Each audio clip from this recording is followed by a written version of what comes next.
నా భారాన్ని ఎవరు మోస్తారండి? నన్ను ఎవరు నడిపిస్తారండి? నా స్థితిగతులు ఎవరు మారుస్తారండి? భారంతో కృంగిపోతున్నానండి వెస్లీ గారు. మా కుటుంబ భారం కావచ్చు, వ్యక్తిగత భారాలు కావచ్చు, ఆఫీసులో భారాలు కావచ్చు, నా జీవితంలో చాలా భారాలు ఉన్నాయి, నేను ఎలా తేలికపరచబడాలి అన్న ప్రశ్న నీలో ఉంటే దేవుడు నిన్ను మోసే దేవుడని బైబిల్లో రాయబడింది.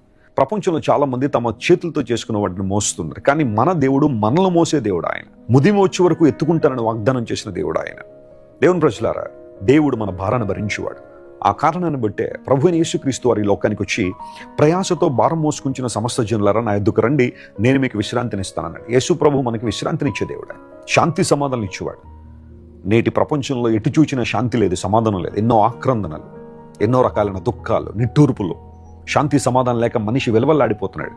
సెలబ్రిటీలుగా పిలవడిన వారందరూ కూడా ఆత్మహత్యల దిశగా ఎందుకు ఆలోచన చేస్తున్నారంటే వారికి శాంతి లేదు, సమాధానం లేదు. జీవితంలో అన్నీ ఉన్నాయి కానీ సమాధానం లేక చాలా మంది తమ జీవితాలు ముగించుకుంటున్నారు.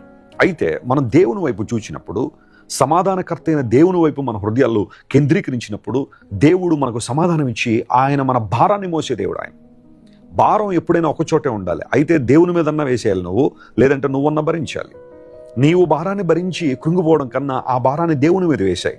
నీ భారము యెహోవా మీద మోపుము అని లేఖనం సెలవిస్తున్న రీతిగా నీ బర్డెన్స్ అనే ప్రభు మీద వేయగలిగితే, నీ యాంగ్జైటీస్ అనే ఆయన మీద వేసేయగలిగితే నీవు తేలికపరచబడతావు. సమాధానం దేవుడు ఇస్తాడు. ప్రభు ఇచ్చే సమాధానం చాలా గొప్పది.